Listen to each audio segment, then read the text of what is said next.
their force at peaceful protesters. The vast majority of the protests have been peaceful.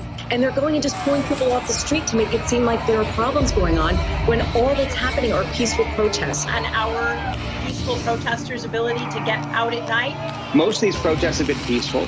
I applaud these protesters. The majority of these protesters are peaceful. They have been peaceful for weeks. It has continued, for the most part, peaceful. It was peaceful. We had a number of peaceful protests.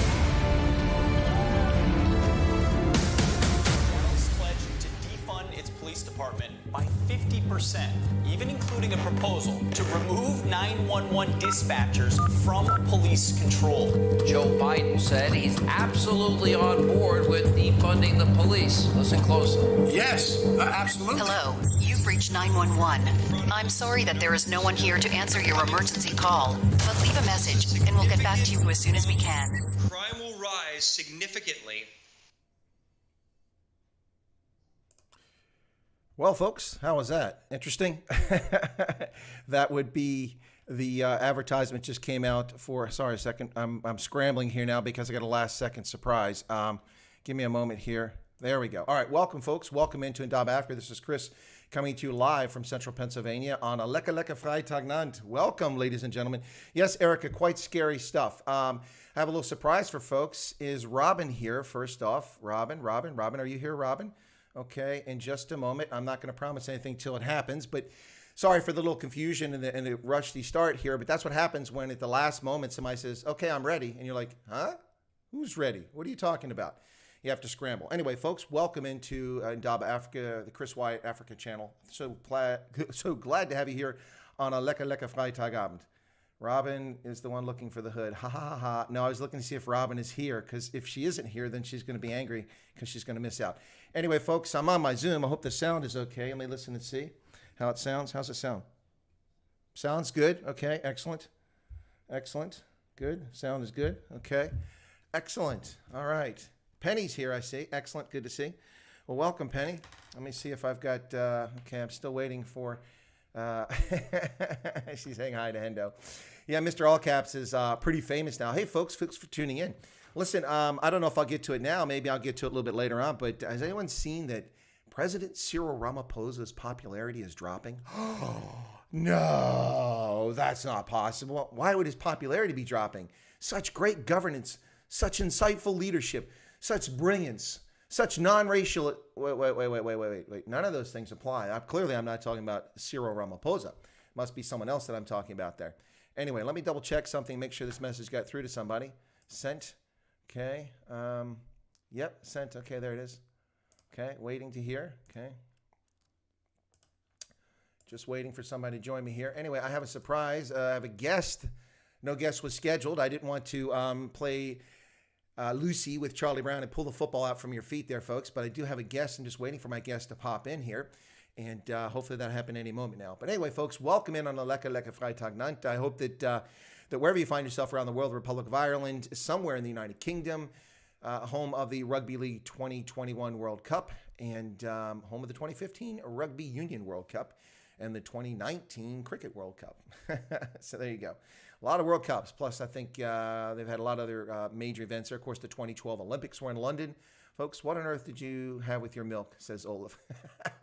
Olaf, I'm scrambling because I got put on the spot, and you don't like to keep people waiting. It's rude. It's inconsiderate. I don't like to make people wait. I really get irritated if any of my streams are delayed or late, and I'm waiting on a guest right now. I don't know what's... Oh, here we go. My guest is coming in. Here we go, ladies and gentlemen. All right. Here we go. Let's see what happens. Surprise. You've probably figured it out right there, haven't you? Ladies and gentlemen, here she comes. Here comes my guest. That's why I'm wondering where Robin is at. Hi. Hi, Unathi. Your camera's off. Oh, I'll switch it on. Okay, thank you. Okay, I'll switch it on. Hendo says, finally. There you go. Hey, it's Unathi Kwza, ladies and gentlemen. Surprise, surprise. Oh, I'm looking very lovely today, too. Look at that outfit. Wow. Thank you. You're most welcome. Let me adjust the screen here really quickly. Okay. Sorry, I'm going through my... Okay, so left. There's left. And let's see. Okay, you come up good on the left. And let me do me on the right. right, and then I'll take off everybody. Okay, there we go. All right, well, let me adjust your screen because the filter needs to be adjusted a little bit there. Anyway, so Unathi, mahalo, how are you today? I'm good. How are you? Excellent. Well, I see you finally found a place that has internet. Oh, yes. Yes. You know what happens in our townships? The reason why we still have bad connection. Just about 2 years ago, they were digging the pavements, trying to put in cables that will ensure we get good connection. Uh-huh. But because of the high crime levels, people came and just took out the cables and stole them. So that's why we still have a bad internet connection. No, I'm not surprised. I'll tell you, it's difficult living in parts of Africa because you drive along a road one day and it's fine. And the next day, if you're driving at twilight, you need to be careful because your axle will fall into the drainage, the sewage, because they've stolen the iron and steel grate that covers it. Yes, absolutely. It happens here as well. Our municipality decided now to no longer use the copper manholes. So they use now something that looks like concrete. That can cover the holes. Well, that's an effective way to do it. You know, an effective way also to deal with the stealing of copper phone lines and power lines and metal and things like that is a serious regulatory scheme for recycling locations. Yes. Yeah. So you have to seriously look at that industry because that's where it all goes. Of course, people take dodgy origin stuff and happily take it from now. For instance, here, I recycle aluminum cans because when I'm out exercising, I'm tired of seeing the rubbish on the road. So aluminum is easy. You pick it up, you smash a can, toss it in a bag, and carry a couple pounds of it back with you. So I take it to the recycling place. If you take other aluminum, like wiring or siding from a house or something like that, you have to sign paperwork. They take your name and they copy your identification so that they can, in case there's anything dodgy going on, they can hunt you down. Now, that to me is... I wonder if... I don't think we have that kind of sort of security measures here in South Africa because, I mean, they are now even stealing the railway tracks where the trains used to because there's a lot of mismanagement that's happening with our railway lines department. So people are now stealing the copper there. And I mean, in Khayelitsha, for instance, one of the township where I'm from, we haven't had trains in the last, I think, 8 months now because of all, I mean, the continued attacks and the stealing that happened. And unfortunately, we don't have good policing, effective policing in this country. So it's easy to get away with all these crimes and to get people arrested. I mean, I remember there was some months where there was like it's every week some train carriages were banned every week, but no one was ever arrested. So that's the state of policing in South Africa, and that's the state of the criminal justice system. It's non-existent in most cases. Well, I was going to say, you finished the thought there. It's not just a lack of policing; it's a lack of prosecution. It's a lack of confinement. Absolutely. It's the bail situation. It's just the whole system is rotten to the core, and this is the Absolutely. problem. I mean, that's why it's so distressing to see people when they rape women and girls that they murder them because they're almost never going to be prosecuted anyway. So why also take a life away from someone that you've already brutalized? I mean, if you can look, even the children, if you can look at the rate of convictions, even the rate of who gets arrested, it's so minimal. It's negligent, really. So you're more likely to get away with such crimes. That's why, I say this all the time. When people march to try to raise awareness, that's good. But then politicians join in. And yet these are the politicians who should be changing laws of the country to try and make things to be effective. These are the people who are supposed to be putting money in training police in this country, which is something that they don't do effectively. So marches, hashtags don't help. And then again, Chris, you'll agree with me when I say that all these things happen because our families have broken down, really. Yeah. And so it doesn't matter sometimes, no matter how good policing can be, if you have broken families, which is something that is happening a lot in our Black families, Black communities, unfortunately. So it doesn't matter sometimes how good you are with policing, but if we continue to have all this fatherlessness that we have, then things are not going to change, unfortunately. No, I agree with you 100%. I mean, that's the same breakdown we have here in the States. And for a long time, it was primarily, you could see it in Black families. You didn't see it as much in other families. But the reality is that across the country now, we've gone from having virtually no single parent families and illegitimate births to 78% of Black children in this country are born illegitimately. 78%. Which is, I mean, it's just about the same thing we see in South Africa. Only a third here of children grow up in families. Black children grow up in families with both the mother and the father. And it's unfortunate because that's one of the reasons we have such a high social grant beneficiaries. We're now sitting at 18 million, going to 19.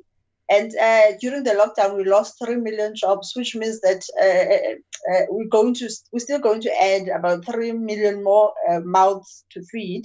And unfortunately, the tax base is not increasing in South Africa. People are leaving because job prospects and development and growth in their jobs, especially, we know now that more Black people are leaving the country than white people.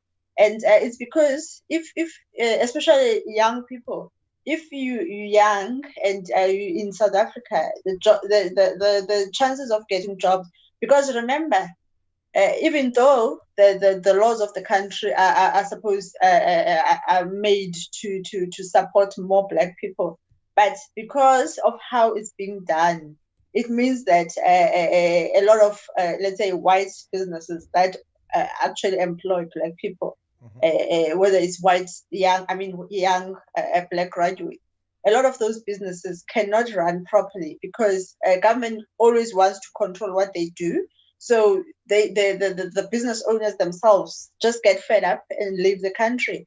So that means that we're having more and more people leaving, and we're having less businesses paying taxes. So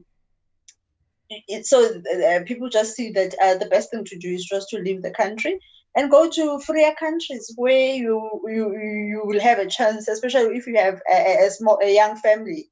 You have a better chance to have your own kids grow up in a free society, in a safe country, unlike South Africa, where there's 57 murders every day in this country. No, but just for clarify, to make sure it's clear to everybody's sake, Unathi and I aren't just talking about Black families. I don't know the number for other ethnicities in South Africa, races, but in the U.S., it's 78% of Black children, 45% of Hispanic children, and now it's 25. 1 in 4 white children in this country is born out of wedlock and raised by a single parent. And even Asians, which traditionally have the lowest rate, is now spiked up to nearly 10% of Asian children are born out of wedlock in this country. Now that has an impact because a different mix of Asian ethnicities have been coming into the United States in the last 20 years, and with different value systems and not as much emphasis on faith and family and social responsibility. But yeah, this creates all kinds of ills across the board. Everybody's saying hi. Lots of great greetings here from everybody. Very kind in the chat. I don't know if you see the chat there, but some really nice things people are saying. Erica made a point about 3 million jobs. I think Unathi was just trying to get the whole point out there. But Erica's saying, well, 3 million jobs is really 12 million more mouths because the families and such that are supported. Oh yes, that's absolutely true. That's absolutely true. So we I mean, even when the president last week told us that from Tuesday we would have level 2. But the problem with that, with not removing the whole lockdown, is that politicians tend to think that when you switch off businesses, when you switch off the economy, you just switch off the lights, the switch, and put it on again. They think that things will go back to normal. I mean, look at, I was at the waterfront, which is used to be one of the busiest tourist attractions in Africa last Saturday evening. And only one restaurant was opened. The only reason they were open is because the owner felt that the name of the restaurant is Mozambique. the owner felt sorry for her employees, because at least if she kept her doors open, they would at least get tips. And people have been generous really to tip them way more than is the normal rating. So other businesses feel that there's no point in opening, because I mean, just now they're saying that the gyms will be open for Virgin Active and all the other gyms.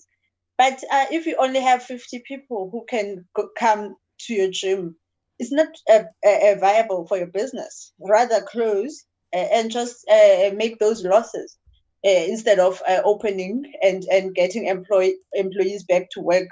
It just doesn't work like that. And politicians don't understand this. And we keep trying to tell them that this is not how you run a business. When you close one industry, the other industry will be affected, because they go together. I mean, the liquor industry and tobacco industries were the hardest hit as well. And that also affects, let's say, you are SAB. You obviously need bottles to package your product. And if you can't manufacture and produce, it means that console glass, for instance, is also not going to produce, because, I mean, what are they going to produce for? Who are they going to produce for? So all these things are joined together. And the tourism industry, Western Cape, we rely a lot on tourism. But if politicians decide, no, I mean, we still have a curfew. Can you believe? At 10 p.m., still have a curfew. And that means if you are at e-hailing, if you have a restaurant, you have to let your workers go, let's say around 8, because some of them stay far from work, so that they can get transportation back home. So all these things add up to the way we are as a country. 3 million jobs being lost. And it's just unfortunate, because all these things can be fixed in just the president deciding, making the right decisions for the country, but he's not doing it. Yeah, 3 quick things on that, Unathi, to talk about. So first, I'm really puzzled. I don't understand why you're confused. I mean, for instance, we don't need farms. I mean, we get our groceries at Pick and Pay, so why do we need farms? I wish that were the case. Unfortunately, as I was saying, Chris, all these things work together. You need fuel, you need at good prices, you need electricity. I mean, the load shedding is back now, and we still haven't. We're still not 100% full steam. No, it's with a long our ways economy. from there. I think you're well. Exactly, and yet Eskom is already not giving us the electricity that we need. Right. We have farms. The hotels, the lodges are completely empty. No international tourism arrivals. The airports are empty. Nobody's draining from the grid. The only thing that's happening is that mines have opened in a larger fashion, and some shops have opened, and they can't deliver. But that's because Eskom, on a good day, can only deliver 60% of its installed capacity. 56 million megawatts, whatever it is, of power, gigawatts of power. 56 anyway, every day, and they can only deliver 40% of that on a good, or 60% on a good day. That's insane. Totally insane. How do you tell investors to come to your country if you can't even provide electricity? You can't. And unfortunately, all these Eskom problems have been manufactured by what they call transformation, BEE. Look at the mining sector in this country. It's been decimated, really, because of these BEE laws and affirmative action, all this nonsense. I mean, which other country will, Black people are in the majority in this country. And so far, since 1994, we've had laws that are pro-Black and unfortunately anti-white. And so it seems to me we need to transform the economy, but because of the unions and the fact that they are in cahoots with the ANC, it's not going to happen. I mean, just in February, the finance minister told us that we need to cut down the wage bill, which is totally, it's outrageous. I mean, Eskom alone, and this is happening with all SOEs, by the way, Eskom alone has 40% extra people that they don't need. This is the money that we could be saving, actually. The SABC, which is the state broadcaster, has got over 1,000 freelancers they don't need. They can't actually afford. And they need to let go of these people. And about 300 workers, they need to let go of them. But they're not doing it because politicians are always in the way of progress. Politicians in this country just care about being voted into power. I just heard recently that Parliament is again talking about this SABC issue. I mean, we've been talking about it forever, but no one is. The board at the SABC has been recommending that even at ESCOM, the board has been recommending that they need to cut down the wage bill because they can't afford these people. But we'd rather borrow more money from the IMF, from China, from everywhere, instead of doing the right. These decisions are not popular, obviously, but someone has to do it. No, absolutely. Well, there's a few things. Let me unpack here real quick. So you mentioned the Victoria and Alfred waterfront, and I'll confess that many times I've been to the Victoria and Alfred waterfront, probably about 80% of the time because it's so darn busy when I'm there. I've just gone to McDonald's and got something to eat because I don't have the patience to wait for the restaurants. Next time, next time, make sure you go to Mozambique restaurant. They have amazing food, and the staff is just amazing, and the owner is very friendly. I don't know the owner, but actually I have been to that restaurant, and I did wait. But it was a long wait that day, but I did get in. But it's usually so busy, as you point out now. It's just so sad to see it. But it's not just that. I mean, you talk about the economy. These idiots, many of whom are barely literate, who are in Parliament, and they're not there because people voted for them, but because some people voted for a political party, and then they're appointed to the position. So they get there, they have no grasp of reality, and they think that an economy is just something they can command and do. So, for instance, what I mean by that is that, if you have a dairy farm, you can't walk off the farm and leave the cows alone for 2 days. They'll die. They'll get mastitis. You can't. They have to be milked. They have to be milked twice a day, every day of the year, regardless of what you're doing. And when you talk about the glass industry, you have these kilns. You can't turn the kiln off. Once you fire a kiln, it runs 24 hours a day, 7 days a week to manufacture glass. And when you shut it down, the entire industry collapses, and you have to start from scratch. This cognitive dissonance from these politicians who have no idea how economics works really disturbing. I would like to add one thing there very quickly. You said about the policies which are anti-white. I would have to argue that they're not just anti-white; they're anti-minority by and large. I mean, if you're colored, if you're Indian, you're also discriminated against. Yes, absolutely. Yep. Absolutely. I mean, we don't talk much about the colored community, in fact, and it's unfortunate. If you go, for instance, here in Cape Town, we used to have a great and vibrant textile and clothing industry. And unfortunately, again, the policies, they've killed all that. And the only thing we can do now is something as ridiculous. There's I forgot the name now of this designing one of the few people who's still making clothes from this country. They have to buy. They have to buy. I forgot. Was it Young Designers Emporium? Is that the one you're talking about? No. It's I think they're in Salt River. Okay. About 2 years ago, the president was bragging about the fact that his suit was made there by that designer. But what he forgot to mention is that the designer has to get his fabric from. Yes, he makes the stuff here in South Africa, but he has to get his fabric from Egypt, and Egypt buys the wool from Port Elizabeth here in South Africa, and because. And when he buys this cloth and material from Egypt, he has to pay 21% in tax on top of the price of the fabric, and it's unfortunate because that happens because there's very few, if at all, anyone who's still making fabric in this country. You have to import fabric to make clothes in South Africa.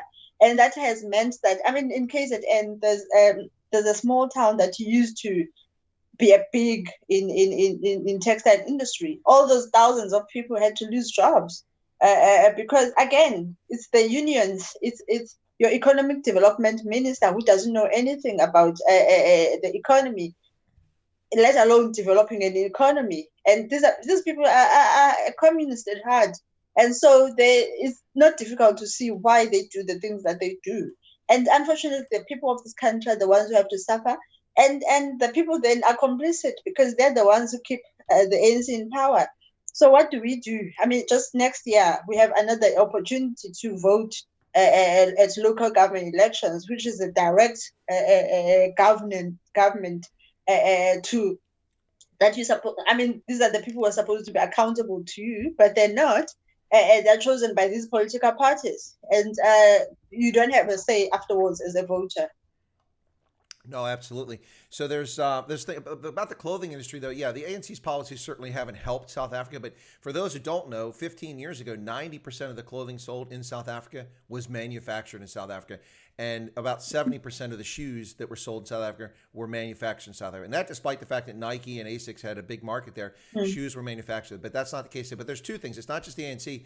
But in 2005, the multi-fiber agreement under the General Agreement for Trade and Tariffs, which predates the World Trade Organization, that expired in 2005. And when it did, 250,000 textile jobs disappeared overnight within 6 weeks from Southern Africa, from Lesotho, South Africa, Swaziland, just gone. All those jobs went back to Taiwan and to China, and they just disappeared. So yeah, what a mess on that. But you were talking earlier about the situation with unnecessary people working at ESCOM. Well, but that's the norm of the ANC. Look at their bloated governance. Under Jacob Zuma, you had 63 cabinet positions. That's absolutely insane. Now, I think it's less than that.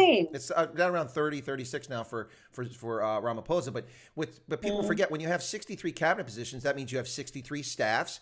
You have 63 blue light escorts for the really important minister, the minister of nothing. Yeah, it's and you just add all of it plus budgets. And remember, these ministers, they have to have their own staff, because whatever department they go to, they have to take their own people. I don't know why that happens, because patronage. Exactly, because it doesn't make sense to me that you have a DG, Director General, you have a Deputy Director General, you have a minister, you have a deputy minister. In some departments, you have two deputy ministers. We never even know what these deputy ministers do, except for just earning a high fat salary every month. And these are the things that the ANC is not interested in addressing. And it's up to us as the voters to get off our backside and just go to vote, because we have 20 million who don't vote in this country. I don't know why they don't do it. I mean, the ANC got just over 9 million votes last year at national elections. And imagine if the 20 million had gone to vote, even half of them, actually, if they had gone to vote, things would have changed in this country. So it's just a matter of, I don't know, how do we reach all these people who don't vote, just to convince them to do the right thing, because I think it's the right thing to do. But obviously we can't force them, because it's a democracy and people have rights. If you have a right to vote, you also have a right not to vote if you don't want to. So it's difficult to force people, but I wish we could just encourage them to go and make a difference. Well, I got a comment about that, about rights. So I'm going to have to interject just a moment here, folks. Hey, well, all right. So for those of you who might remember the 1960s sitcom in the United States, Gomer Pyle, USMC, about Jim Nabors, who played a young Marine, a naive Marine. He'd always like, surprise, surprise, surprise. Well, surprise, ladies and gentlemen. Welcome into Lekker Freitagnacht with the Stray Voltage live stream, which has turned into Surprise, my guest, a special feature with Unathi Kwza. We didn't announce this time because we weren't sure, and here she is. We got a good audience to tune in, approaching 100 there. Thank you all so much for coming in. Spread the word really quickly out there so people can catch the stream. But thanks a lot for that. So you were just saying, we're talking about freedom. What freedom in South Africa? I mean, I can't buy open-toed shoes. I can't do e-commerce. I can't smoke. I can't buy alcohol. I can't assemble. The Constitution guarantees I can assemble, free speech. You can't say words. You'll be in prison and turn into a felon by stepping in your front yard. Come on, what freedom in South Africa? Yeah. I mean, there's a saying that a quote that says that the what is the word now? The price for freedom is eternal vigilance. Yep. So it's important. I mean, I always feel that what happened in 1994 We got our political right to vote, political freedom, but that's all we got, nothing else.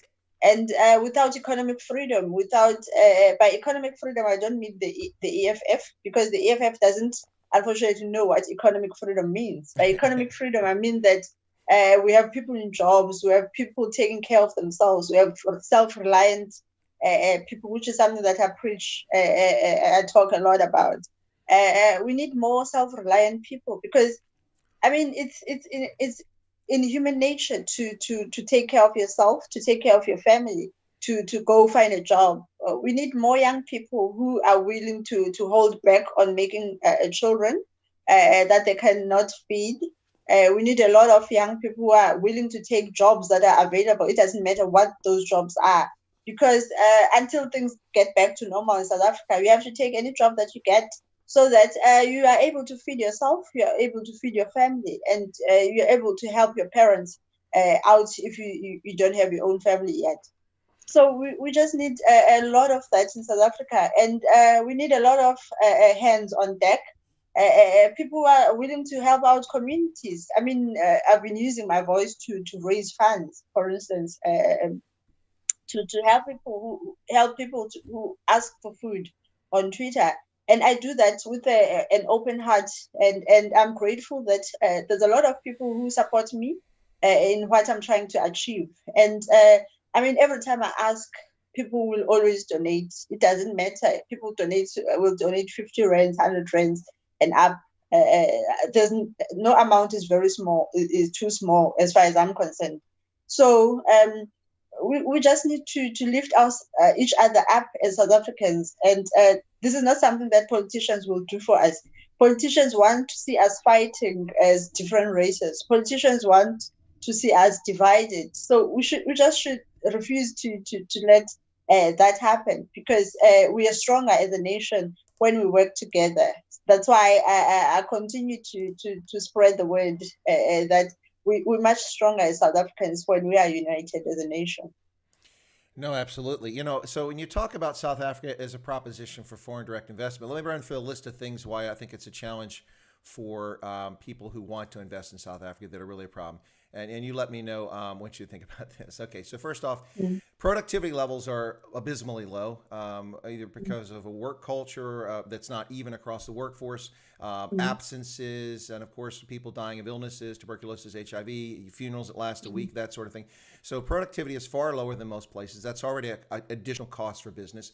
Also, you have a poorly educated workforce in many cases if you want to invest in South Africa. So you're going to have to train your workforce and train it consistently. So that adds to a business's cost. And then, of course, you're going to have to hire private security because law enforcement is useless. And so any business you have in South Africa, you're going to have to hire far more private security measures than you do in many other countries around the world. You add all those things up, and then you throw in things like rules that are set up so that you can't get contracts with the government as a foreign direct investor or anybody unless you have a majority of your company owned by people based on the pigmentation of their skin, and then throw in the threat of expropriation without compensation of your property and your assets. And why in the world would anybody with abysmal productivity rates, with absenteeism, with all these other things that are in place, why would you want to invest in South Africa? I mean, I'm not trying to turn people off of it, but I can understand why it's difficult to make the case to invest in South Africa. It's very difficult because our labor laws make it difficult to get rid of useless people. Our labor laws, because we have the tripartite alliance means that we have the ANC, we have the Union Party, you have SACP, which are all dragging us down with them. I mean, because of the high job losses in this country in the last, let's say, 15 years, unions themselves have seen less membership. But so you would think that it seems to me they don't care about the fact that, because job losses come from the fact that it's difficult to run a business in this country. And naturally, as a business, if you can't make money, then there's no point in running a business. I mean, it's not charity after all. So if it's easier to go to Mauritius to run a business, I mean, that's what people are doing. if it's easier to go to Botswana, if it's easier to go to Lesotho to manufacture products, that's what you're going to do. And that means that the government of Lesotho is benefiting from people who could be benefiting us. I mean, I'm thinking now of President Trump when he talks about bringing jobs back to the US. This is something that we could be doing if our manufacturing was up there, if our productivity was up there. Remember now what happens when people are unionized. In the case of South Africa, it gets very much difficult to get rid of them. Whatever they do, there's always the union. I mean, right now, as I'm talking to you, we have just over 4,000 policemen with criminal records, and we can't get rid of them because of the union, which is Pop Crew, the police union. So those kind of things make it difficult to employ people.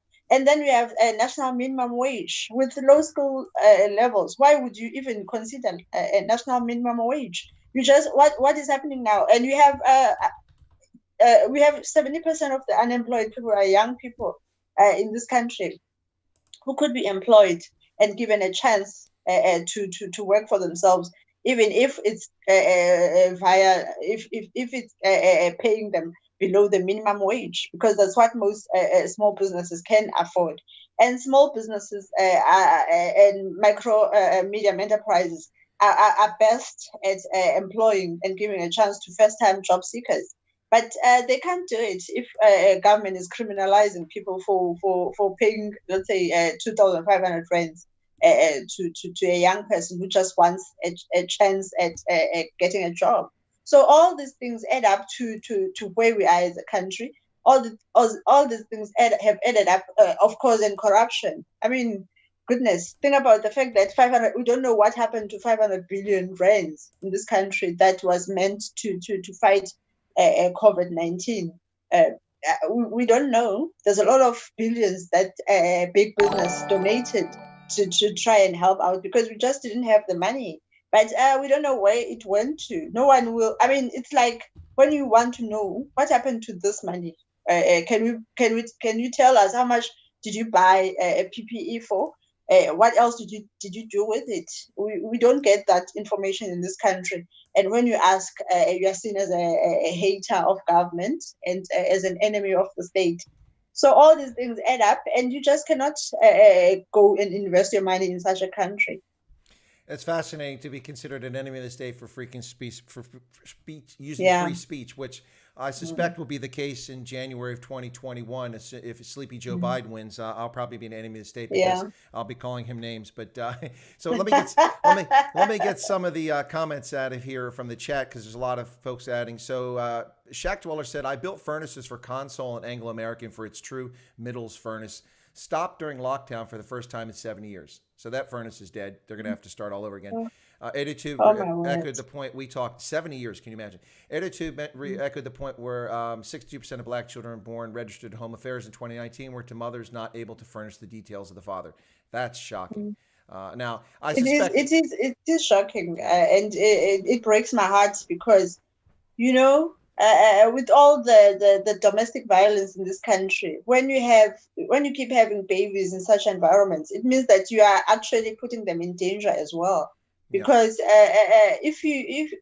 goodness, we have free contraceptives in this country. You can go to any clinic and get free contraceptives, but people are just not doing it. I don't know why not.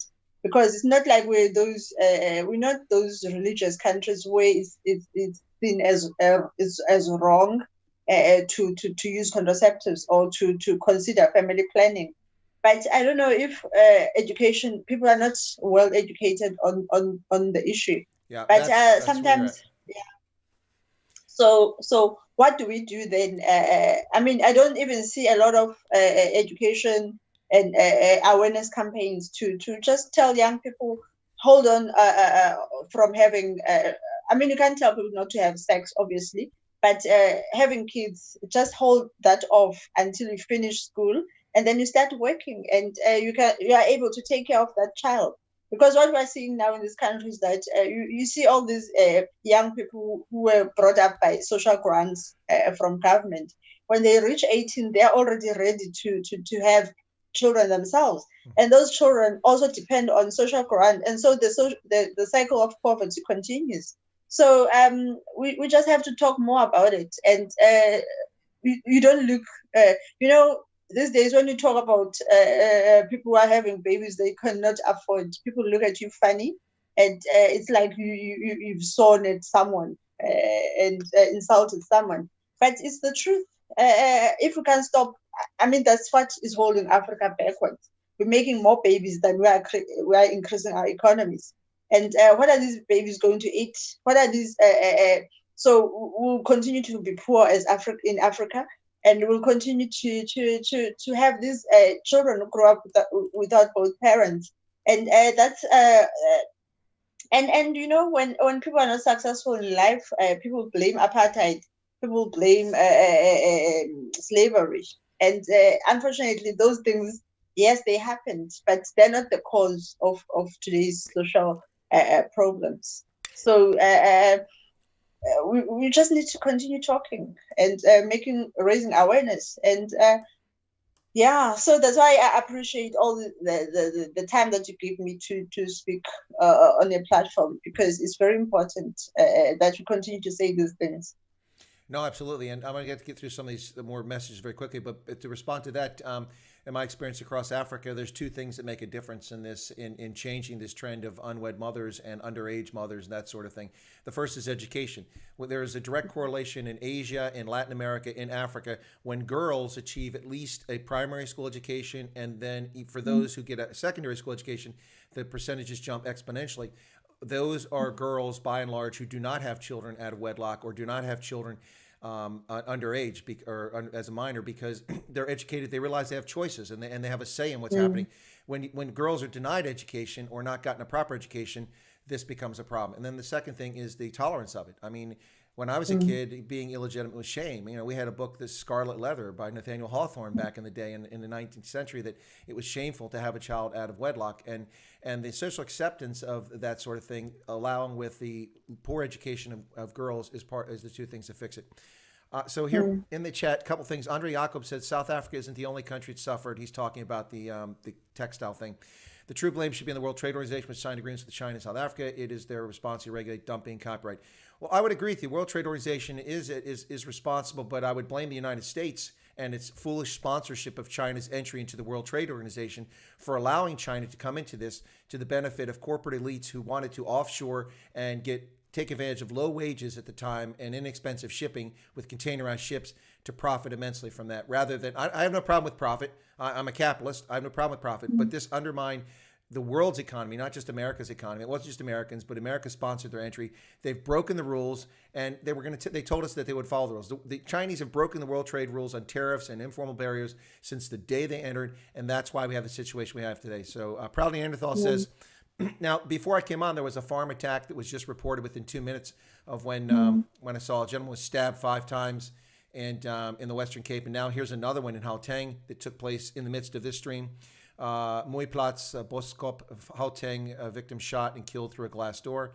Unbelievable. Yeah. And so that's 2 farm attacks this hour.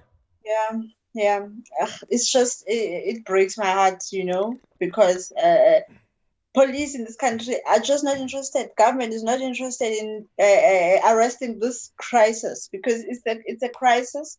It's an attack on people will say that it's the same everywhere, but it's not. If you look and study the way these attacks happen, they're planned. They're not just a random crime that happens everywhere in the country.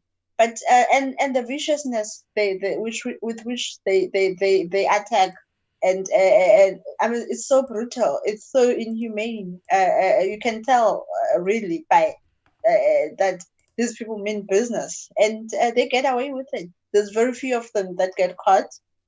Most times they don't get caught. I don't know what we are going to do. I think we need to. We just need to prepare our farmers. We need to even if it's to have I don't know, it's not militia. Militia is not the word that I want to use, but we just need to have stronger security around our farms, because the state is not going to do it, unfortunately, for reasons known to them. We don't know why they don't want to do it, because at the end of the day, we all suffer when our farmers get attacked. Firstly, they are human beings like everyone. They have a right to life. And secondly, the fact that food security is such an important issue around Africa. So I don't know of any other place in the world that does this. Even around Africa, it's only South Africa that is attacking our farmers the way that they're doing. And it hasn't helped to listen to Cyril Ramaphosa denying that there's such a crisis with farm matters in this country. So that hasn't helped a lot. And it doesn't help that we have politicians like Malema who say the things that they say, which can easily cause a lot of, he doesn't help by saying the things that he says, because there are people who listen, who are influenced by him, and who feel that they're doing the right thing by attacking and murdering our farmers. So the world must just know what is happening in this country, that it's wrong. I don't know. I've never had even human rights, international human rights, say anything about it. It's even South African Human Rights Council. They never say anything about it. So farmers are basically on their own. It's up to us as communities to help. I don't know how to join marches, I suppose, to raise awareness, because eventually government will be forced to act and protect farmers. Because if a state cannot protect its citizens, then it's a useless. You don't have a government in that country. So they think that their role is to infringe on our rights, but no, it's not. It's actually to protect property rights, to protect people's lives, basically, and that's the main reason we have a government. No, absolutely. I mean, it's the reason that polities form governments in the first place, is to protect their mutual interests, and usually mutual defense and individual human safety is the two key things. Otherwise, what's the purpose of having a government? And of course, you expand that over many aspects. But let me get to a comment that I'll respond to from Andre Jacobs, and then Paulie has a question for you, which was a super chat, so I don't want to miss that. Andre Jacobs says the ANC, they also don't punish the U.S. when they decide to dump their chicken in the South African market to kill the South African chicken farmers. Before that happened, South Africa was exporting chicken to SA. I don't know what it means. Maybe Southern Africa. Okay, let me jump in there, Andre. Andre's in China. Let me make a point here. Okay, first off, I don't agree with your position, and I don't think that's factually accurate. Let me explain why. The U.S. didn't dump chicken in South Africa. That's a myth perpetuated by the ANC and lies. Let me explain what happened here. South Africa is a party to the Africa Growth and Opportunity Act, for which it gets duty-free access to the U.S. market to ship its goods and services to the U.S. to the tune of $4.3 billion per year. And it could be a lot more if the government wasn't so feckless. But anyway, so they get access duty-free to our marketplaces. So you already have an unfair advantage over our chicken producers. If you could produce chicken more efficiently, better quality, and deliver to the States in a timely fashion, then you could undersell American producers by 2% at least. So there's no tariff on the chicken whatsoever. But here's the deal. The United States is a massive poultry producer, and we don't have a market for chicken feet and not much of a market for chicken livers and things like that, which South Africans eat, and they love that stuff.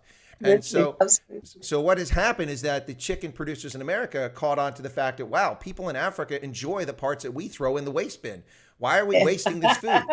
So they start shipping those chicken parts to South Africa and paid tariffs on it, by the way, and we didn't complain about it. But then because the South African poultry market is small, fragmented, inefficient, unproductive compared to the American market, we were accused of dumping. That's not dumping. Dumping is when you send a product to a country and sell it below cost to drive other people out of business. We didn't try to drive chicken manufacturers in South Africa out of business. They put themselves out of business because they can't compete. Now, countries put in formal barriers to stop imports, and that's what happened in this case. The Obama administration got in a tiff with South Africa's government because they want to put a 70% tariff on our chicken imports, which is not fair trade at all. So it's a question of scale and productivity, and that's the difference. Nobody was trying to chase South African producers out. The United States was wasting huge parts of chickens that were produced that people here don't eat. We don't eat chicken feet. Some people do, but down in Louisiana, but that's about it. Most people don't eat chicken feet or chicken livers in this country. So there's that. Let me get to Paulie. I'm sure Andre will respond to that. But Paulie's super chat was, does Unathi think we are past the point of no return, or can South Africa be turned around realistically? And do you have a plan B to get out? In other words, you can escape the country, I guess. P.S. She's a magic lady and guest. Thank you. You know what? There are other countries, many other countries in the world that have been where we are as a country. Think about the fact that there were countries in Europe who embraced socialism, and they saw that it's not working. Look at China in the late 70s, when they saw that communism and they had to embrace capitalism eventually, because they could see that socialism and communism were not working for them. So there's a report that comes out every year. It's the Fraser. It's the research done by the Fraser Institute, and it shows exactly where we are as a country. And unfortunately, we've been slipping from all fronts, really. And just in Africa, South Africa ranks number 12 in Africa out of all these countries that are doing trade economically. And they rate things like crime, what are the crime levels, what are the policies in the country. So all these things can be reversed by the president just signing and scrapping BEE, for instance, scrapping affirmative action, scrapping employment equity, scrapping even the talks of EWC, expropriation of land without compensation, scrapping a national minimum wage. Because if you can't get people to work, then all you're doing, you're creating people who rely on social grants. Then it means that you're not helping, you're not growing your economy, and you're not creating a business-friendly environment. Because it's not government that creates jobs, it's businesses that create jobs. But if businesses cannot compete and cannot work in a good environment, that means that they can't have the profits that they need to grow their businesses. So again, people can blame the US, can blame China and all that, but at the end of the day, our policies are not signed in the US. Our policies are not signed in China. We, the politicians in parliament, which is unfortunate because we can't even hold politicians in parliament to account. Just this week, Chris, there's a politician in the DA, which is the official opposition. Mm-hmm. He was supposed to be on Zoom meeting in parliament, but he was doing that. He was doing that from a liquor store. I mean, who does that? It just shows the level of disrespect that our politicians have for the people of this country. They treat us with contempt, and they know they can get away with it. I haven't heard anything from the DA. What are they going to do with it? Because it means that, unfortunately, as the DA grows, it means that they are just accepting anyone whose values and principles don't align with the party. And it's unfortunate that I haven't heard anything until today of what are they going to do with this person. This person doesn't deserve to be in parliament. I mean, I work for myself, Chris. I'll never do that. I'll never appear on a show, even if I'm not gonna get paid. I'll never appear not having washed in my pajamas and all those kind of things, because I respect what I do. I respect myself. And I respect the people that I have to present to. So all these things, we may think that they are small, but at the end of the day, they add up. I mean, what else is this person doing when he's not caught on camera? What is he doing with the time that he's supposed to be working and doing the poverty in this country? We have 55% of the population living on less than $1 a day. And it's tragic because South Africa is not a poor country. It's just that we badly mismanaged by the ANC, and they just choose to appoint people who based on the skin color. And even if they were appointing black people, they're choosing people who are just members of the ANC. people who don't even know. I mean, look at the buffoon that is our police minister, Bheki Cele. And you tell. And you're telling me farmers can be protected in this country? No one will be protected in this country. Only the politicians who have bodyguards will feel safe, not us, the little people. Yeah, Beckett Cele, yeah.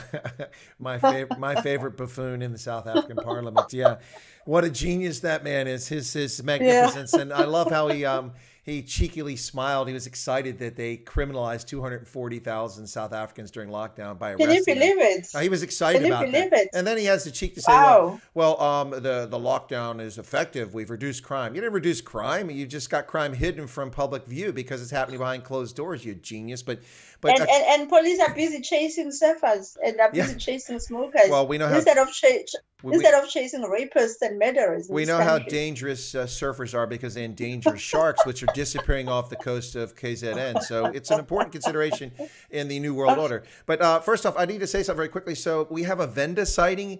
Ladies and gentlemen, we have a Venda sighting in the stream. Tomb Raider is here. Welcome, Tomb Raider. And Tomb Raider is saying, who is this woman? Tomb Raider, do you live under a rock in Venda country? What's going on, my friend?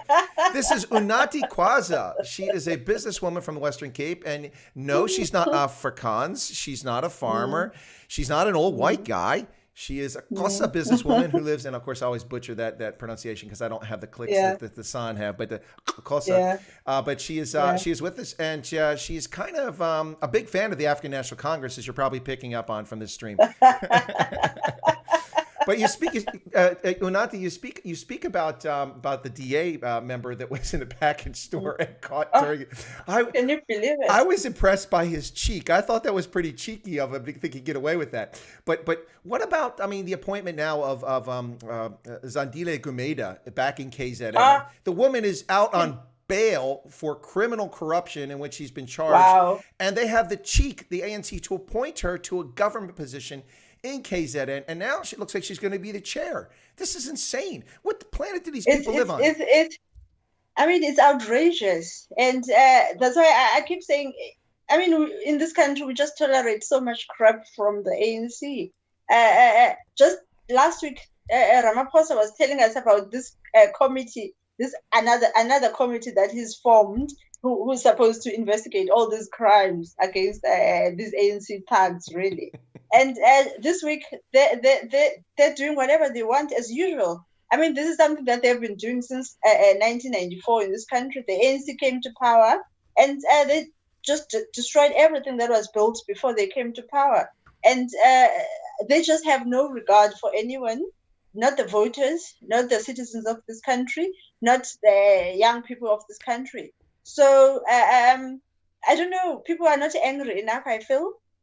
People are still sitting at home and not marching anyway. When restaurant workers marched and were met by angry police, it was just a few people. When farmers marched in Cape Town just last month, it was just a few people. It seems to me, as South Africans, we don't really take things seriously. That's why the ANC keeps getting back into power.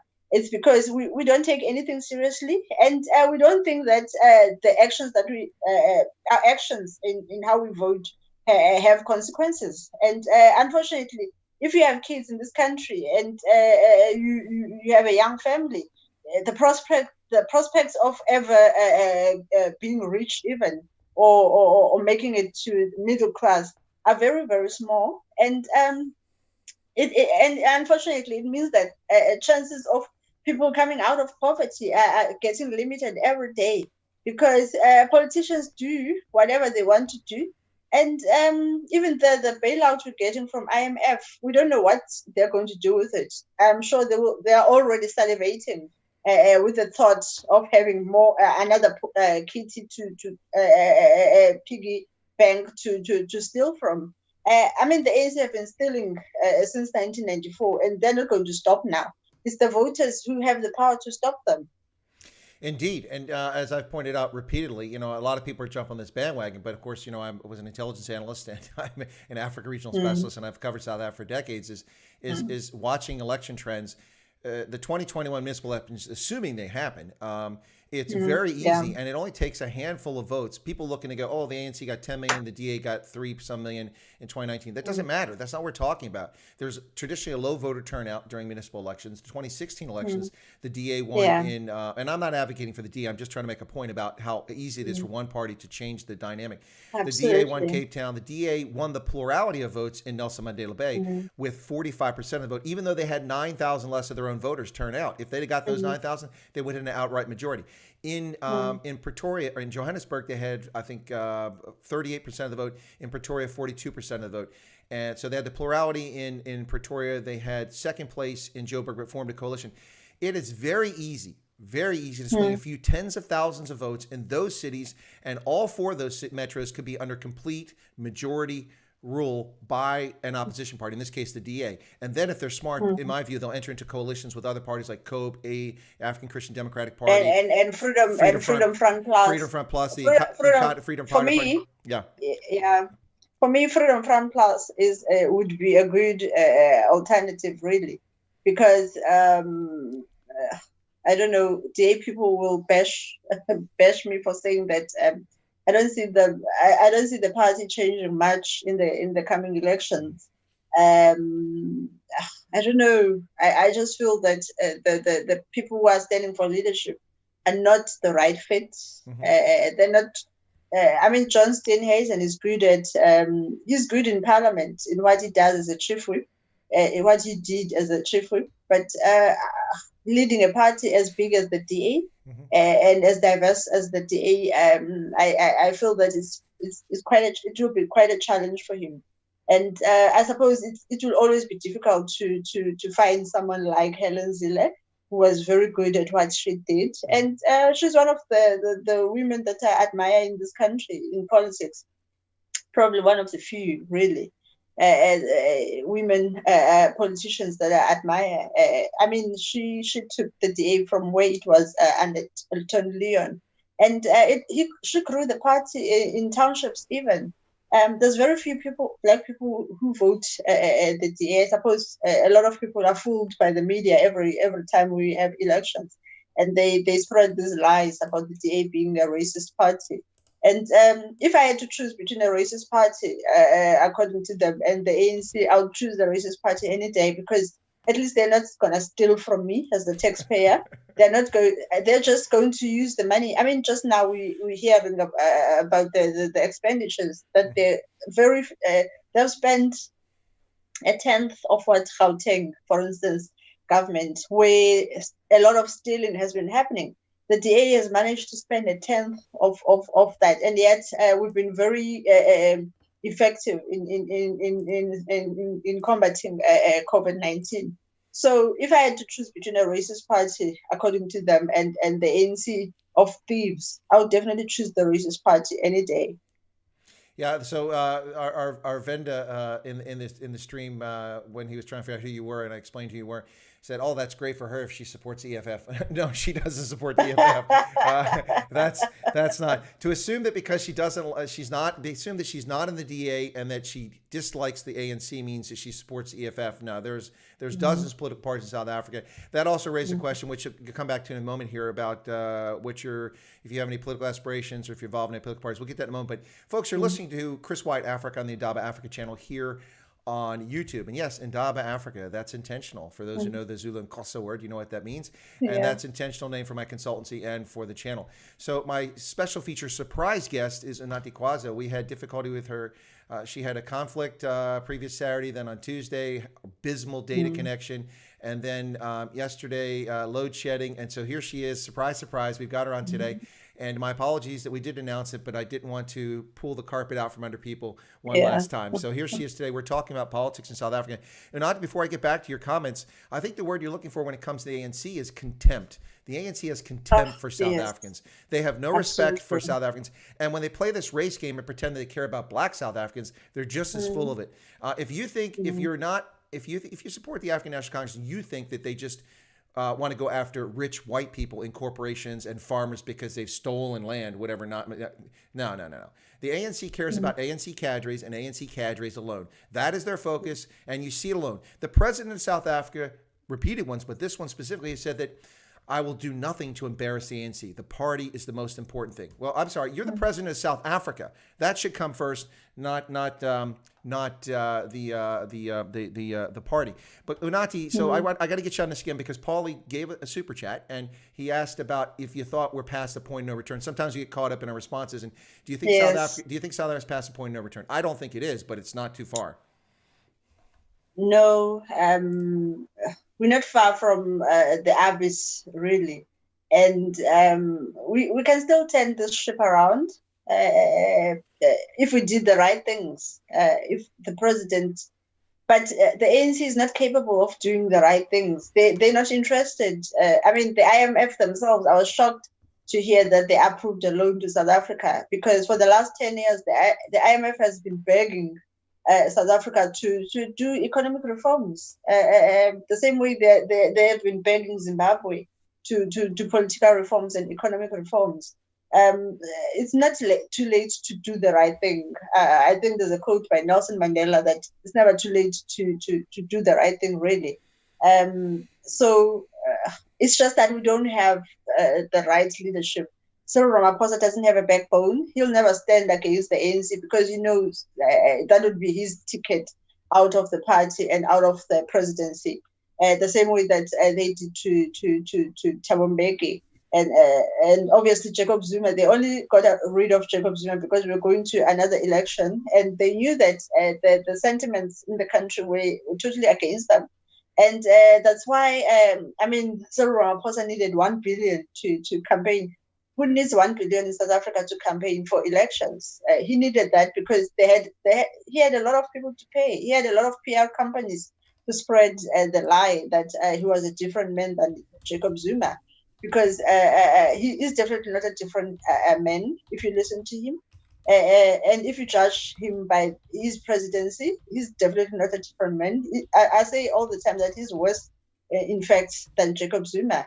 And unfortunately, the people in the media who were touting his presidency as it's going to be the best, they ignored the fact that he was Jacob Zuma's right-hand man for his second term, and he was among the people who were campaigning for Jacob Zuma for his second term. So it's time that South Africans wake up and stop supporting this mainstream media that continues to deceive people, not because they don't know better, but they intentionally deceive people to I don't know why. I suppose it depends on who owns the media at the end of the day. So smaller parties like Freedom Front Plus, I suppose IFP, because the IFP also has good things to actually say in their manifestos. And we also started the party, ZACP, Capitalist Party of South Africa. And people just got bogged down by the name of the party. We're not ashamed of calling ourselves capitalists because that's what we are. Mm-hmm. And we strongly believe that because Africa hasn't really fully embraced capitalism, that's why we're still a poor country. We still have poor countries. And countries that embrace socialism tend to have the only rich people tend to be the politicians and those who are closer to political power. And capitalism gives everyone a chance to be something, everyone a chance to make money and to create something, to be entrepreneurs, to run successful businesses. But look at Elon Musk. The fact that the biggest change that happened to him was that he moved to the US, coming from South Africa. And if you track South Africans who've moved to other countries, whether it's Canada, the UK, and they become great because we have great people in South Africa, Chris. We just have great-spirited people and people who want to work hard, who are hard workers. But they can't do that in a country that doesn't fully embrace their thoughts, their education, their skills and all that. So it's better to just leave the country. Look at where Elon Musk is today and his company, Tesla and SpaceX.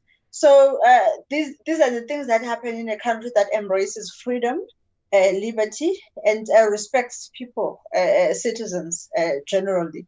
And our politicians can do as they please. From all political parties, they can do as they please because they just treat us with contempt, really. No, absolutely. So I'm going to ask you, you don't have to answer the question. I'm going to do this in two parts. I'm going to frame something, and if you want to address it, you can, because I'm curious. We didn't have a chance to talk ahead of time for this stream, so I don't want to put you on the spot, but I'm going to throw you a softball after the fact, so you can just address the softball if you want, okay? That's so I'm going to set it up that way. Okay, so because people have been asking about what you do. You're a businesswoman. You sell, I think, you sell products online, and we've talked about it before. I've asked Unathi for a link, but she never gives it to me. I think she doesn't want to come on and do these streams to promote her business. So, but I'm not going to press her on that. But goodness, I talk about so many things. I forget about the business. I sell stuff basically. I sell Avon products. I sell Justine products, which are cosmetics, and then I sell home choice products, which are your household appliances, the bedding for your bedroom. They have clothing as well, good products. I mean, they have Queen's Park Rangers. They have Asics for training gear and all those brands. So, and I do that thankfully while I'm at home. And but yes, it puts food on my table. But there's a whole lot more things that I'm passionate about. That's why I suppose I couldn't last long in the food industry, because it was so limiting. And I couldn't continue working in the laboratory. It was so boring for me. And I just got depressed from the whole experience. So I decided to take the leap of faith and just go it on my own in business, which was something I didn't even study. But because I grew up in a home where my grandmother was self-employed her whole life. She was never.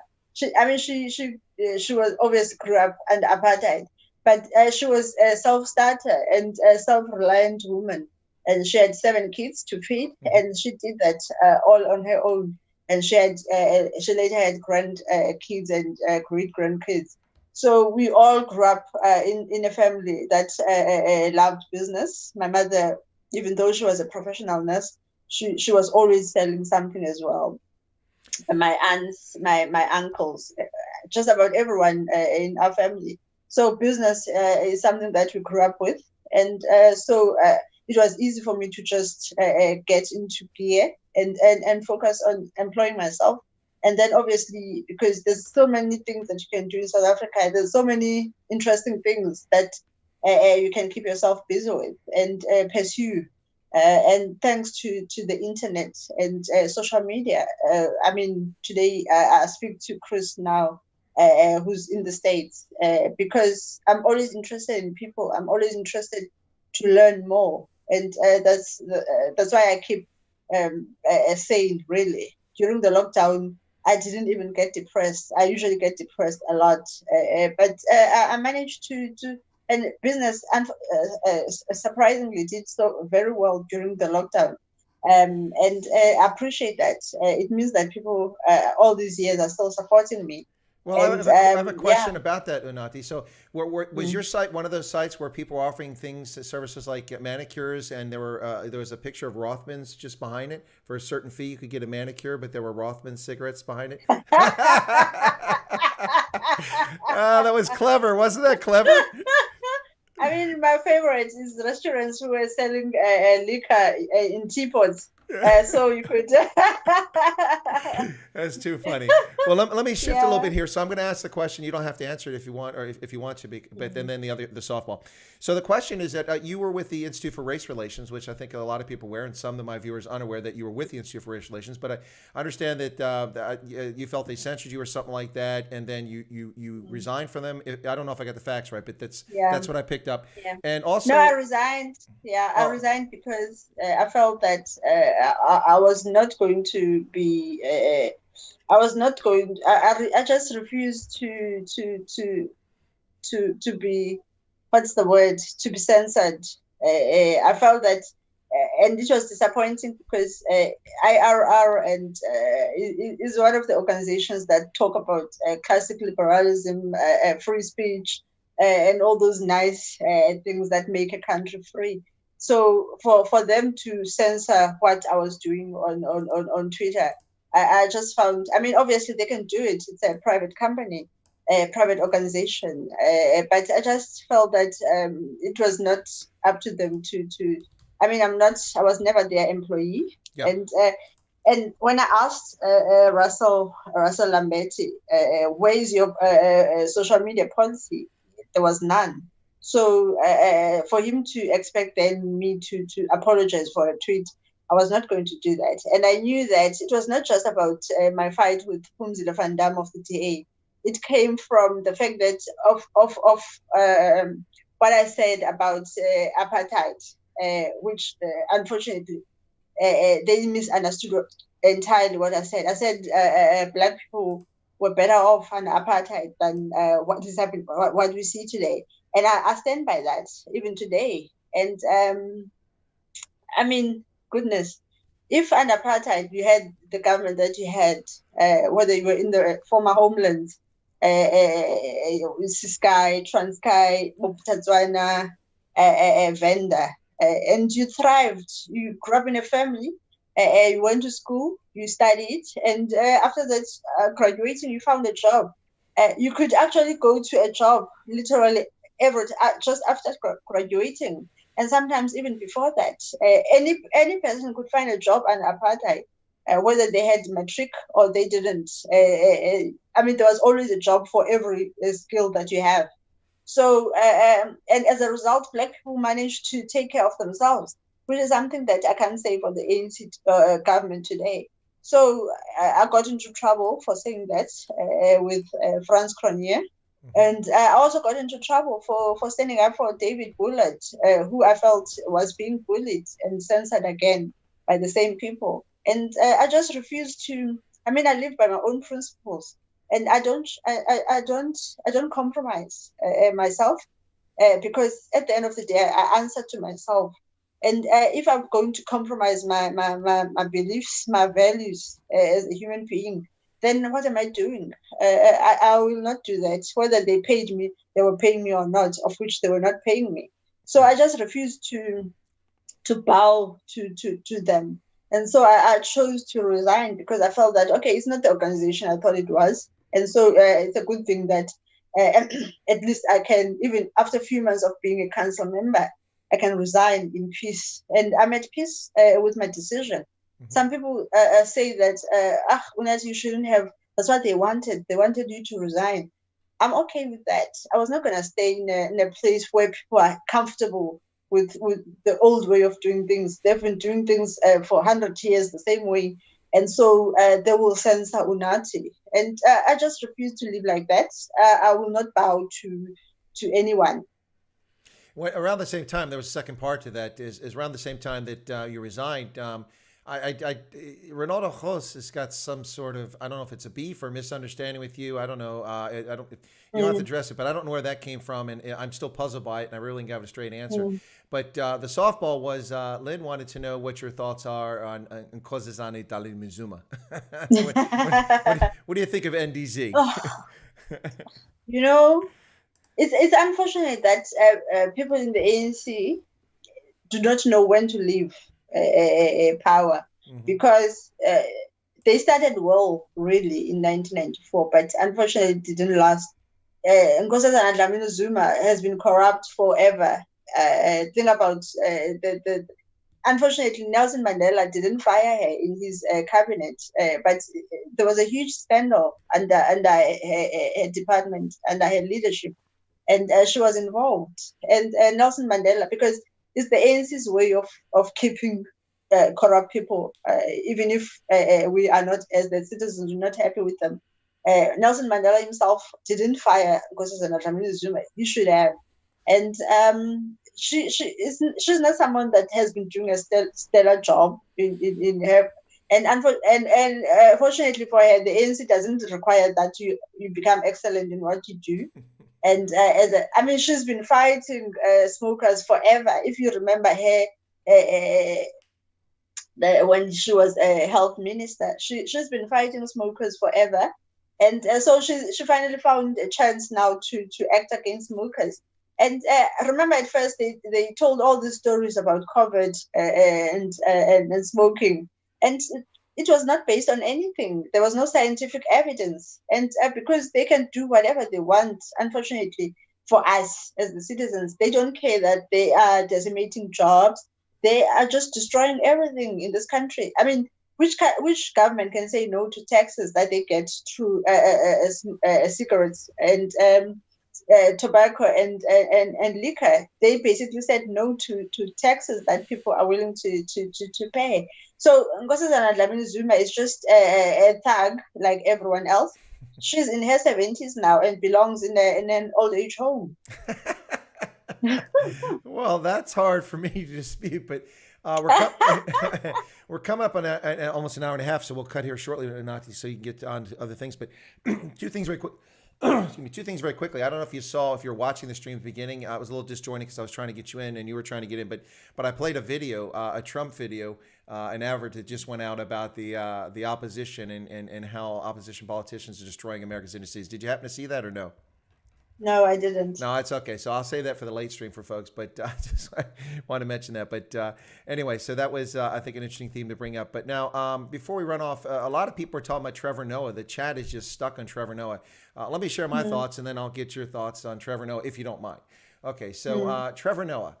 Let's see. Mildly entertaining as a comedian in South Africa, and I was in the region and listened to him when he was there. I thought he was entertaining at times. First off, he's not colored. That's a lie. That's a fiction. He's mixed race. He has a European father and an African mother of recent. They're not mixed with Khoi and San. That's the colored community has got that mix in there. So he's not traditional colored. So first off, when he claims that, that's a lie. He's not black. That's a lie. He has brown skin and brown pigmentation, but he tries to paint himself as a black African. And then when it's convenient, he's a colored, and he's neither of those things. He's a mixed race South African who was mildly entertaining in South Africa. When he came to America, he became a useless, feckless political tool. And everything he did was about politics and denigrating people whom he felt he was paid to denigrate by the Comedy Central that he works for, just like his predecessor. And he says nonsensical things. He says everything that's a talking point directly from the Democratic National Committee and from leftists. And he's not even the least bit entertaining. And I wish he would just take his sorry bum back to South Africa. You can have him back. No, you can keep him. No, we don't want him. You can keep. I haven't heard a thing that he has said in over a year because I just wanted to vomit listening to him. Anyway, so any thoughts on Trevor Noah, Unathi, or am I unfair in my assessment? No, you're not. Unfortunately, he I don't know if I would call him very funny. I mean, I know other comedians in this country that I follow. We have very entertaining people in this country, and he's not one of. He was never one of those people. But I suppose, like any other entertainment industry, there are singers who have never been good singers, but they sell the most records. I mean, Beyonce is not the best world singer, but she knows how to market herself, and she does a great job at that, more than the singing part. So Trevor Noah is lucky enough to I mean, I read his book, Born a Crime. I loved his story, especially I think in his book you can actually I actually got more his mother's story than Trevor Noah's story. And she was a great resilient woman under apartheid, like everyone else, obviously. But she stands out for me in that book. Trevor Noah is well marketed, and obviously, if you get liked by Oprah, then your stars will definitely shine, and money will keep pouring. And I don't know how he feels, when the cameras and lights are switched off. I don't know how he feels about the things that he says. And I don't know how he feels about the impact that what he says has on society. And I don't know if he's proud of himself. I hope that he at least is proud of what he does. Obviously, there'll always be money in the woke. They say go woke or go broke. We see that a lot. I mean, think about people like Germ in South Africa, who's a brilliant satirist and cartoonist.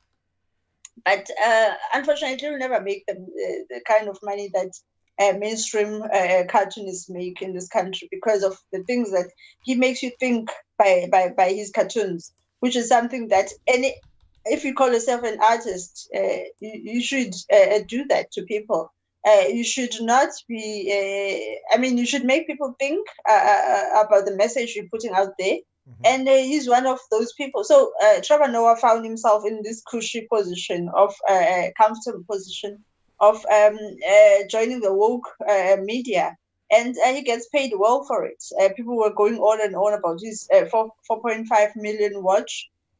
And for me, those are nonsensical things because there's more to life than material stuff, as far as I'm concerned. It does, to be a great human being who benefits society, you need more than your material wealth, really. And lucky for him, if he's after money, then he got money. But what else is there for him? I don't know. And I don't know, maybe it's the way of surviving the big US. And the money that he makes, they will never make in South Africa. So I suppose, I don't know how he feels about it when he sleeps. But he's probably happy. But if he's happy, I suppose people do things to earn a living anywhere else. I don't know if it's if he doesn't feel compromised in himself, and I don't know, I could never live like that. I could never live for money, for money's sake. Even though I'm in business, I always want more for myself and for people, really. So he's not funny at all, and let's hope his luck doesn't run out anytime soon. No, I think with Trevor Noah, he's just saw a way he can make a lot of money, and that's what he cares about more than anything else is the money and the attention and fame. I don't think it's any deeply held belief. But so Tomb Raider said, but Chris White, he has the right to call himself black, bro. Laughing out loud. I mean, if you guys call Alicia Keys black, then why not? Well, okay, first off, Alicia Keys isn't black. She's a self-loathing mixed race woman who's very attractive and was very entertaining as a musician until she opened her mouth and spewed hatred for people who are white, given that her mother is white. I don't understand how she can loathe white people so much when she's lived an entire life of privilege and luxury, fame, fortune. It's the same with who's the golfer? Tiger Woods? No, not the golfer. Not the golfer. It's Lewis Hamilton. Oh, the race car driver or the boxer? Which one? Yeah. It's the same with him. People say these nasty things about white people, and yet they've got mothers and fathers and wives. In South Africa, we have cricketers with white wives, but they say the nastiest things about white people. And you ask yourself, how do you really feel about your wife or your husband? Or your kids. If you can say such. Or your kids, really. Your kids. Sia Khaleesi, how do you feel about your children? And Musi Maimane says the nastiest things about white people, and yet his wife is as white as they come. Yeah. And you ask yourself, how do you really feel about your spouse if you can say such things about their race? Because at the end of the day, it's their culture. It's their race, and it's an interesting time to be alive, Chris. Well, let me make two comments, and then I'll get you one last question, which I saw just come through, which I think is interesting, and it was a topic on Ronaldo's channel the other day. But hang on. So back on what Tomb Raider said. Okay, so the problem with him calling himself black is he's misrepresenting things to achieve something political. And I have an issue with that. I'm not Lithuanian. I don't claim to be Lithuanian. I'm not South African, despite the fact that people have lied about me online and said, who do you think you are, claiming to be South African? I've never claimed to be South African. I'm an American. Wake up. Read my profile. Go to LinkedIn. I never claimed to be something I'm not. He claims to be something he's not. Alicia Keys claims to be something she's not. I'll give you another example of someone who claims to be something she's not for political purposes, and that's Kamala Harris. She claims to be African American. She's not African American. She's half Tamil Indian. And when she was elected the Attorney General of California, the American Indian, not Native American, but Indian, subcontinent Indian, American Indian community, which has grown exponentially courtesy of our generosity, allowing Indians to come here in the hundreds of thousands in the last 30 years. So that community was praising the highest level ever for an Indian American, which wasn't true because Bobby Jindal, I think, was, but anyway, governor of Louisiana. But anyway, look at this. They're all proud of her as an Indian American. And then she goes on a radio program joking about smoking marijuana when she's in college, when Snoop Dogg wasn't even performing. So that was a lot. But she is black when it's convenient for her. She's Indian when it's convenient for her. She's both. She can claim both those things, but she can't claim to be African American. Her father's Jamaican. The Jamaican experience for those of dark pigmentation is very different and not at all the same as it was in America for people who are considered the historical African American community. That is simply a political tool to take advantage of rubes and people who don't know better. And that's the problem I have with Alicia Keys. That's the problem I have with Trevor Noah. And that's the problem I have with Kamala Harris. That would be like me saying, well, my grandmother was black. Because, I mean, I could have a black grandmother and have this pigmentation. But then me running around saying that I'm African American. Technically, I would have black DNA, African DNA in me, but I didn't grow up in that experience. My experience growing up, it's like Vanessa Williams. She's got blue eyes and she's got lighter skin than me when I get a tan. Yet she goes on about black discrimination. The woman that grew up in privileged, private, white schools. Anyway, whiter than I am. But anyway, that's kind of that. So the last question. Even Oprah these days has become anti-white with all the white people. I mean, if you look at their shows, they're mostly white people who supported her all these years. And today, because it's convenient, people to bash white people, and it's unfortunate. And I used to respect her, and I'm afraid I lost that respect. Yeah. Oh, here it is. Proudly Neanderthal asked the question. Okay, so I don't know if you caught this or if you're watching Ronaldo's streams these days, but Ronaldo decided to have Bianca van Wyk back on his channel recently, and so I needed a couple Quaaludes, a bottle of Jack Daniels, and some otherwise things to calm me down to watch that stream. But anyway, so he had Bianca on there, and the topic was supposed to be white privilege, but she. I don't know why. I don't know what excites people about that woman, because I don't either. I mean, for me, people like her, and who's this guy who used to be at ANCA, the journalist, is also white. People like that, I often wonder if they actually believe the things they say, because it doesn't make sense to me that you can be that, you're either that stupid or you're just ignorant, or you just want to be liked, and you think that black people will like you for the things that you say. And it seems to me to be condescending to black people. I mean, they're trying to be woke and thinking that it helps black people, but I don't think pretending to be something that you're not. So I muted her on Twitter a long time ago, and because I'm just not interested. Ronaldo probably wanted to entertain his people because he's got a huge following on YouTube. You know what? I value my time, and there's just something. There's just some people that I just ignore totally in my life. So Bianca is one of those. Yeah, no, I get that. It was, it's but we have so many Biancas. By the way, I'm going to change the Karen name. You know, people Karens. I'm going to start saying Biancas.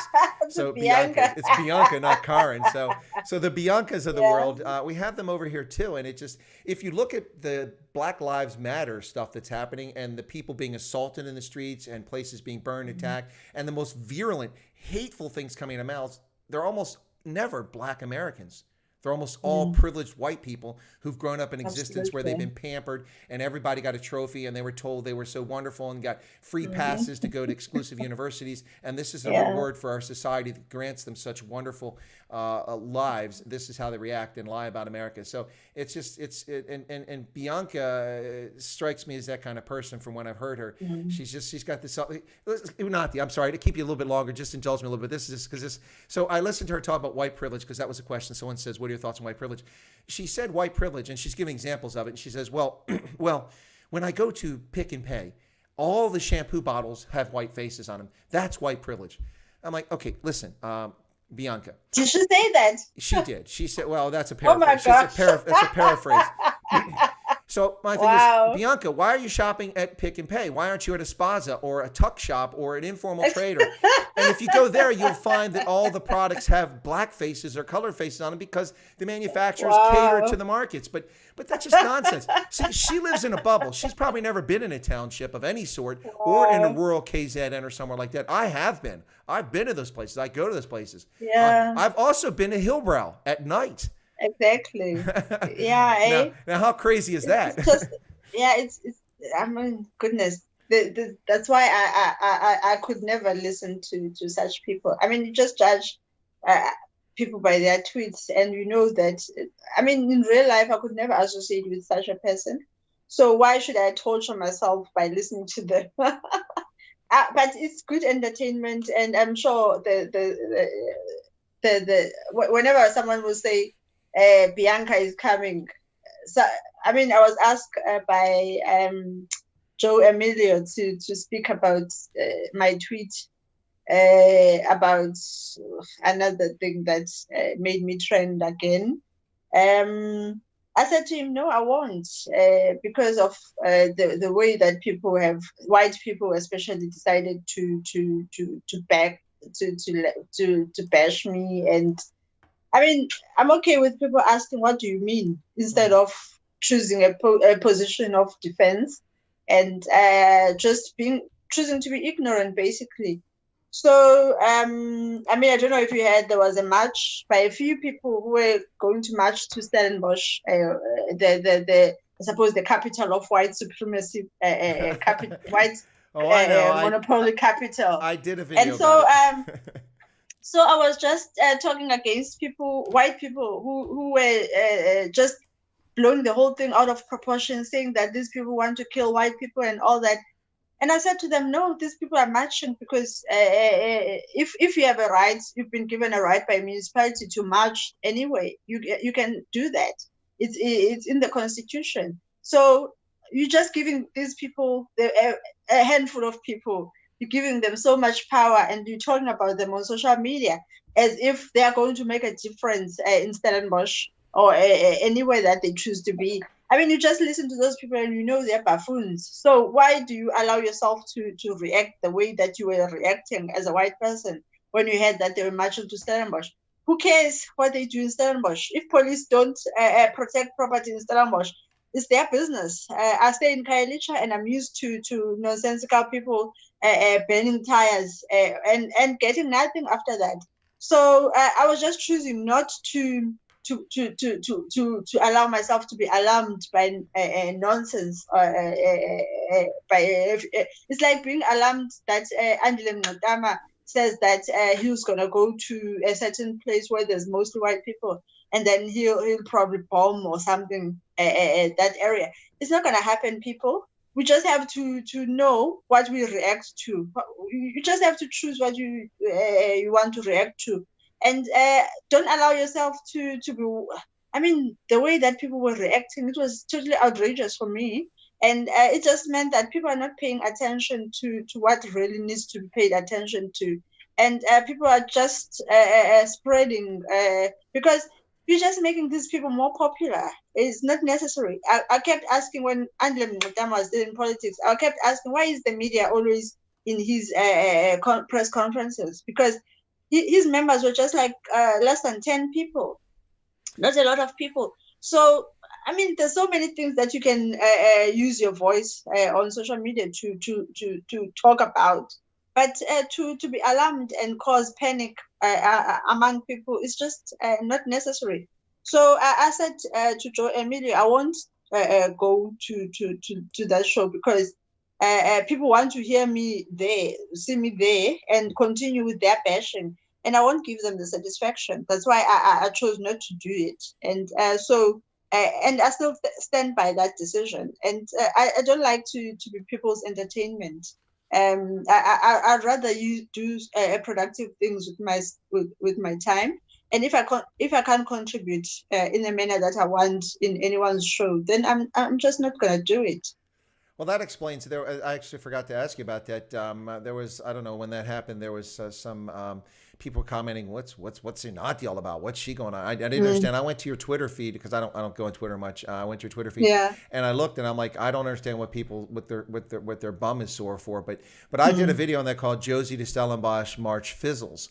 Yes, and that is the bottom line. I mean, there were 40 to 50 of them. They were outnumbered by media and the SAPs. Exactly. And they were just toying. But the problem with that though is that their narrative is false. And so, I mean, I made the point. I said, it's interesting you want to march on Stellenbosch because you view that as the bastion of white power when eight out of 10 people in Stellenbosch are non-white. Exactly. 60% of the population is mixed race, colored. Chris, these are exactly the same things that I want people to think about before you become outraged by some nonsensical thing on Twitter. Think about it. Ask yourself these questions, and then I will have more respect for you than someone who just chooses. And now I was supposed to be angry about 50 people who are marching in Stellenbosch. And those people ended up being arrested anyway, and they didn't go far. Yeah. And even the media didn't pay them much attention as much as Twitter did. Mm-hmm. So this is something that people don't want to think about, really. Yeah, no, it's what you do is, excuse me, you give them oxygen is what you do, and it's like a fire. Exactly. They don't deserve it. Right. You give oxygen to a fire, then people go and they watch it. So here's the link to the video I did in case anyone's curious about it. But the one thing I will say about demonstrations, you have to be careful anywhere, but especially in Africa, and I've seen this more than once in place I've been. You might have 40 or 50 people. If something is inflammatory, suddenly you could have 5,000 people. Now that wasn't the case here. I'm not making that's the case, but for instance, I was at an Akon concert in Liberia. There were about 50 people trying to break in the gate, and the police were holding them at bay. And within 5 minutes, there were 5,000 people surrounding us. I was in a vehicle, an armored vehicle, so I was okay. But yeah, don't give people political oxygen. That's what Hendo says. Agreed. Well, Unathi, we could go on for hours, I suspect, but you've been very generous with your time. You look quite lovely today. Thanks for your comments, your thoughts, your contributions, and I'm glad we finally got a clear stream after all the frustrations. Yes. Yeah, this is good. Civilization at last. So what, are you in Gauteng now? You're not in the Western Cape? No. Just kidding. Anyway, listen, Unathi, any final thoughts you want to leave us with before we check out of here? Right. We're voting next year, and use your voice to try and convince people to go cast their votes. And I'm not going to tell people who to vote for. People always ask, if we don't vote ANC, who should we vote for? I don't tell people who to vote for, even though I would like them to vote for ZACP. But I won't do that. People must do their jobs. It's their responsibility. If you care about your future, if you care about your family's future in this country, then you just have to see what does Freedom Front Plus stand for? What does IFP stand for? What does the DA stand for? And what are they actually doing? Because the DA says one thing, and I think their leaders do different things on social media, and they're nasty to people. I could never vote for such people. What is obviously I will never say people must vote for EFF. It doesn't matter what they purport to want to do. It doesn't matter. And people have all this time on social media. So why don't you use your time, that the data that you have, to search for political parties? Because we are lucky in South Africa that we have so many political parties. And we can actually now, because there was this judgment from Concord that for the first time we're going to allow independent people to stand for elections. So there's an opportunity for people to actually organize themselves firstly in their communities. I mean, I think local government elections actually is a first step towards that. As an independent, you can actually stand for elections and canvass in your community. It's a great opportunity for young people as well. Politics gives young people another opportunity to have something else to do outside of the normal work careers. So these are great opportunities. You can learn about politics. You don't have to have studied politics. You can learn. You can just be curious about people, and that way you just convince people to vote for you, and don't take people for granted. Really, which is something that we see a lot in this country from politicians from all parties. They just take people for granted. But people will remember you if you respect them and you treat them with dignity that all of us deserve. And I mean, you never know what the future holds. So always put yourself out there. Always learn new things. Always reach out to different people. People who you could never. I mean, social media gives you the opportunity to reach out to people you could never have thought to encounter in this life. But they are there at your grasp, and you can actually be good at it. I mean, just recently I was given an opportunity to work with a University of Johannesburg on one project because of what they see me doing on social media and because of the following that I have. So these are the new jobs that we never thought about, because the old way of doing jobs and careers is soon gonna pass us by. So keep yourself busy as a young person. Always learn new things, new skills, upskill yourself, and the world is your oyster. You can actually go and be successful anywhere in the world. Excellent. Thanks a lot, Unathi. You know, before you go, folks, listen, take a second to smash the like button. We're approaching 100 likes. There's still 68 people in the stream. We've gone for an hour and 45 minutes with you on here, about 45 minutes, which is awesome. But to take a moment and smash the like button, folks. And before we go, Collider VN gave a super chat. I didn't realize it was super chat, and I just happened to catch it, so I didn't mean to ignore it. He spelled it in a different fashion, but I think he meant hashtag Fotsec ANC. So I thought I should share that. Oh, yes. So my apologies, Collider, for not mentioning it earlier. And kilometers per hour said earlier, he said Hillbrow at night. Yes, kilometers per hour. I've been in Hillbrow at night. But I didn't stop at traffic signals. I just slowed down and looked. Anyway, Unathi, thanks a lot for being my guest today. It was fantastic. We'll get you back on the program sometime soon. Hopefully have something interesting to talk about. And I'll catch you later, okay? I'm going to put you in the waiting room, and you can drop off whenever you like, okay?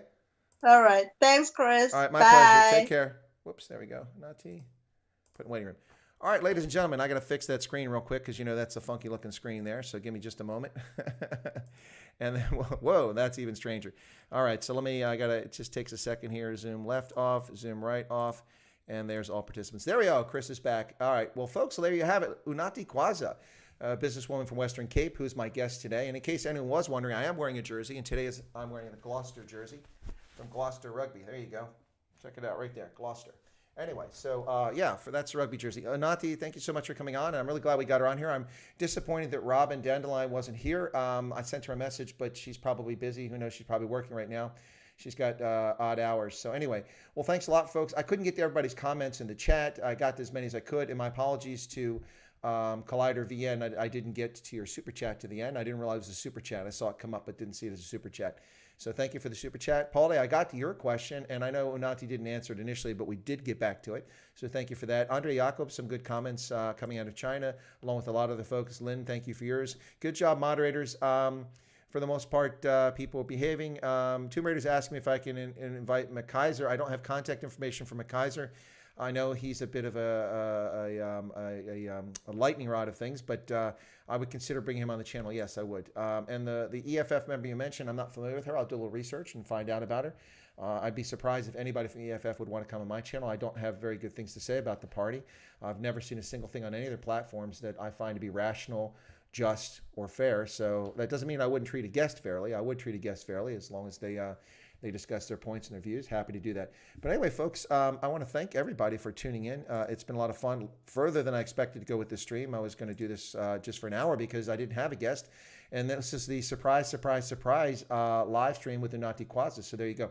By the way, folks, tomorrow on the channel, right here in Chris White Africa, Des Palm from Cape Exit, talking about Western Cape independence movement, secession from South Africa. We'll talk about that process, what the party's up to, or the organization's up to, their membership, what their goals and objectives are, all tomorrow here on Chris White Africa, 12 noon Eastern Standard Time, 6 p.m. in Botswana and South Africa. That's tomorrow, folks, so check it out. Look to see you guys tomorrow. Thank you all so much. Boy, the average view time went up for this thing, so clearly an audience that enjoyed listening to it. And we're up to 91 likes, down to 57 56 viewers, and 91 likes. Can we get to 100 there, folks? I'm sure that a couple of folks come up after the fact. Dopey Smoke Surf says EFF must go. Well, I don't disagree with that. Yeah, we're close. Kalpani Sona says that was a treat with Unathi. It was, and a surprise treat. Yes, isn't that nice? On a Leka Leka Freitagnand, we had a special guest. I'll be back for the late stream, the Night Owls edition, and I'll rename these two. I'll put down special feature with Unathi for the title, and that one will be the Leka Leka Freitagnand. So that'll be the one for a little bit later on. Anna Marie Forster says, my flight was late, but you get the like from me. Well, thank you very much, Anna Marie. Your flight was very late to the party. What were you up to? Were you out zolling? You know, because when people zol, they put saliva on the paper. And when people zol, they share that zol. As a non-smoker, that's the best imitation I can do, folks. All right. Catch you guys a little bit later on. Thanks for tuning in. Really appreciate it. What are we up to in likes? 94 likes. Come on, man. That's my Sleepy Joe Biden imitation. Oh, come on, man. Can we get 6 more likes and get us to 100 before we close? I don't think we're going to get there, but I'm not going to hang around just to get the likes. Thank you for the likes, Tomb Raider. Thank you for always thanking Paulie, okay? And thank you for your suggestions, Tomb Raider. We'll take a look at those things and see what's going on. Now I'm going to find my closing video. There it is. All right, folks. God bless, and we'll see you a little bit later on. Cheers.